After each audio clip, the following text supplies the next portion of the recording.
স্বাগত জানিয়ে আমি প্রথমেই ত্রিপুরার 8টি জেলা পরিষদের জেলা পরিষদ ওয়াইজ সভাধিপতি এবং সহ সভাধিপতি হিসেবে যারা শপথ গ্রহণ করবেন, দল যাদের মনোনীত করেছে তাদের নাম বলছি।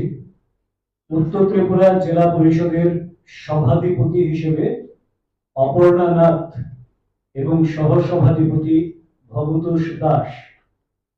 ঊনকোটি জেলা পরিষদের সভাধিপতি অমলেন্দু দাস, সহ সভাধিপতি সন্তোষ ধর।